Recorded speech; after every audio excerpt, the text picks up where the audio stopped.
Imagine you are having severe back pain and you decide to put your trust in a doctor. He's a new doctor, he's confident, says that he's never made any mistakes before, and claims that he can take your pain away. So, you agree to have surgery. It seems that everyone around this doctor really likes him, so you agree in hopes that the surgery is going to provide some sort of relief. However, you wake up after surgery and you've lost the ability to move your legs. Was this spinal cord injury just a medical mishap? Or did this doctor intentionally try to kill you? Well, Dr. Christopher Daniel Dunch, a former neurosurgeon working in Dallas, ended up getting the nickname of Dr. Death. 33 out of 38 of his patients were seriously injured and 2 were killed.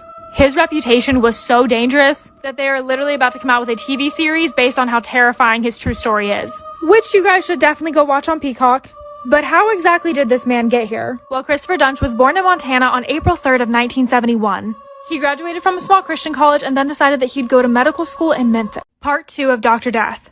So Christopher Dunch had such a promising beginning. He ended up getting into the University of Tennessee Health Science Center, and during his time there, he ran labs, raised millions of dollars in grant funding. He was listed as one of 3 inventors on a successful patent, and he also gave a stem cell research tour to the governor of Tennessee. And while this seems amazing, there was already some issues. He ended up giving himself more credit than what was due for those patents, as opposed to his partners who were trying to create cells from culture to eliminate the need for human extraction. Also, later on his resume, he ended up saying that he graduated from St. Jude's Children's Hospital, getting a doctorate in microbiology whenever they said they didn't even have that program at that time. But it didn't take him long to set his sights on neurosurgery. Because of how hard being a neurosurgeon is, you're required to participate in around 1,000 surgeries during your residency. But during his 4th year, he was sent to an impaired physicians program, which usually happens when you're suspected of being under the influence during operation. And this occurred during his 4th year. After graduating, he worked with some biotech startups, and then moved to Dallas, got a job at Baylor, and started to operate. Part 3 to Dr. Death. The way that the other surgeons describe him there is being very much arrogant.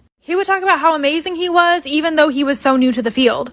And several of his surgeries ended up botched. A medical investigator came to see him as a patient, and after his surgery, he experienced chronic pain and limited mobility. Another male patient came to see him, and was literally left with bone fragments in his spinal canal, eventually losing all function in his left side. And not to mention one of his best friends, Jerry Summers, came to see him for surgery because he had chronic pain due to a car accident, which ended up rendering him quadriplegic. So the people at Baylor limited him to minor surgeries only. And then a mom of 2 girls came to see him for a routine surgery, in which she lost so much blood that she lost her life. And during the operation, Dr. Dunce ignored that anything was going wrong. He just continued the surgery. So Baylor was absolutely done with him and kicked him out. So he moved on to Dallas Medical Center. He ended up getting temporary privileges until they received his records from Baylor. This was a huge mistake. Dr. Death Part 4. So at this new surgery center, he literally lasted for less than a week. His privileges were pulled after he killed yet another patient and paralyzed another. And this is when Dr. Henderson steps in. He's a longtime spine surgeon, and he ends up having to do corrective surgery on 2 of Dunch's patients. And he's literally so horrified with his work that he thinks he's an imposter. So he faxed a photo of the doctor over to the University of Tennessee just to check. And it really started to seem like he knew what not to do and was doing it on purpose. Anyone with a basic anatomy class would have done better. Since he was only temporary, the hospital was not required to report him. And Dr. Dunch ended up getting 2 more jobs after this, and severely hurting more people. One was left temporarily paralyzed, but with permanent pain. And the other one, he mistook a neck muscle for a tumor, and cut a hole in his esophagus and left a surgical sponge in his throat. And the surgeon that came in to pick up the pieces afterwards referred to Dr. Death as a crazed maniac, and even said that it was clear that he was trying to kill his patient. It was obvious Texas was going to have to find a way to remove his license. Dr. Death Part 5. So after a lot of investigating, Texas Medical Board revoked his license. And this happened on December 6th of 2013. And his life was just in disarray after this. He went bankrupt. It was literally caught on the Walmart camera stealing merchandise, and was arrested. There was still a possibility that he could get a medical license somewhere else, so they had to pursue criminal charges. They opened up an investigation, got him arrested, and started a trial. And during this trial, a lot of things came out. There was clear dangerous behavior between him and one of his long-term ex-girlfriends, and also another side piece of his. And one of his most damning pieces of evidence was an email of his that he was writing to a lover, comparing himself to Einstein and God, and basically stating that he was ready to leave kindness and goodness behind and become a cold-blooded killer. He ended up getting sentenced to prison, but there was a lot of other stuff that came out during this trial. And I also left out so many details throughout this whole story. You guys will have to watch the show on Peacock. They do such a great job of capturing just how scary this doctor is. Am I wrong for wanting to have my wedding even though my sister lost her baby? A week before my wedding, my sister found out she miscarried at 5 months. Obviously, I was very upset for her as losing a baby can be very tough, especially because it was her first baby. but I didn't want it to end up being more important than my wedding. 3 days before my wedding, my sister announces at a family gathering that she wants my wedding to be canceled and changed to a funeral for her baby. I was so upset that she would even ask this. I had been waiting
months for my wedding, and her miscarriage happened so soon.